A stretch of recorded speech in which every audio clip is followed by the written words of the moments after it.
Padova si sta preparando al 13 giugno, alle finestre i drappi rossi che raffigurano Sant'Antonio con in braccio il bambinello. A fianco della basilica i volontari del CISOM stanno allestendo il punto di pronto intervento sanitario.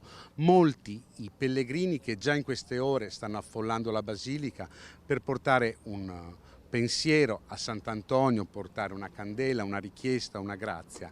Sentiamo cosa ci hanno raccontato. Ogni tanto vengo a trovare il mio amico Sant'Antonio, dire una preghiera per me e per tutti i ciclisti.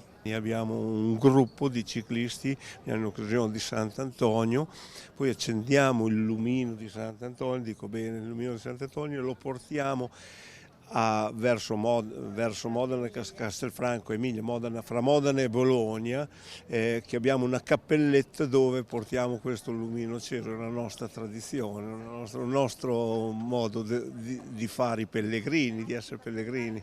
Le chiedo da dove viene? Noi veniamo da Castelfranco Emilia, esattamente sulle vie Emilia fra Modena e Bologna. E quindi siete venuti in bicicletta da Castelfranco e quando siete partiti? Siamo partiti ieri. Da dove viene? Io da Agna, insieme con la nostra parrocchia, siamo venuti in pellegrinaggio in bicicletta. Abbiamo tutti dedicato una preghiera al momento di partire e adesso andiamo ad ascoltare una celebrazione insieme. Quanto ci avete messo? 2 ore e mezza.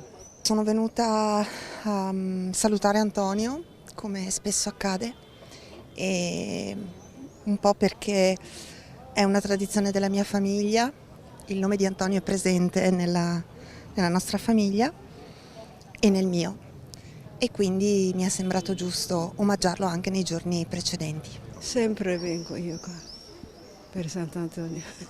In Sant'Antonio c'è nel mio paese, in Eritrea, grande chiesa. Sono venuta anche perché io mi chiamo Antonella e ho 2 candele, una per la mia famiglia e una per le persone che mi hanno chiesto di pregare per loro. Abbiamo chiesto prima di tutto la salute per la nostra famiglia, perché dopo abbiamo chiesto un occhio di riguardo per la nostra comunità, perché abbiamo bisogno della comunità, e dopo l'ho supplicato veramente di cuore la pace. La pace, la pace, la pace, la pace. Per tante persone che stanno nella sofferenza, la preghiera serve sempre.